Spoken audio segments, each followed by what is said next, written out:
Hello అందరికీ. So ఈరోజు నేను చూపించబోయే రెసిపీ ఎంతమందికి తెలుసో నాకు కమెంట్ సెక్షన్లో చెప్పేయండి. ఇదైతే bring your own bag of chips అనమాట. సో ఫారిన్ కంట్రీలో బాగా వైరల్ అయిన స్ట్రీట్ ఫుడ్ అనమాట. సో ఎలా చేసుకోవాలో చేసి చూపించేస్తాను.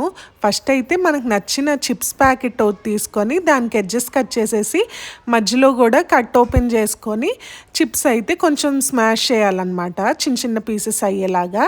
తర్వాత నేను చూపించే వెజ్జీస్ అన్నీ వేసుకోవాలి. మనకు నచ్చిన వెజ్జీస్ వేసుకోవచ్చు. నేనైతే ఆనియన్, కీరా, టమాటో, క్యాప్సికమ్, ఇంకా గ్రేట్ చేసి పెట్టుకున్న క్యారెట్, చికెన్ క్యూబ్స్, ఇంకా బాయిల్ చేసి పెట్టుకున్న స్వీట్ కార్న్ అయితే వేసేసుకున్నాను.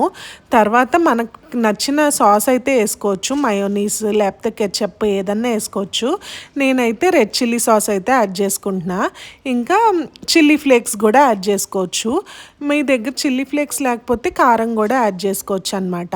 సో అంతా మొత్తం మిక్స్ చేసేసి ఇంకా లాస్ట్లో లెమన్ జ్యూస్ పిండేసుకోవడమే. టేస్ట్ మాత్రం చాలా బాగుంది. నాకైతే కొంచెం మురి మిక్చర్ తిన్న టేస్ట్ అయితే వచ్చింది. So subscribe.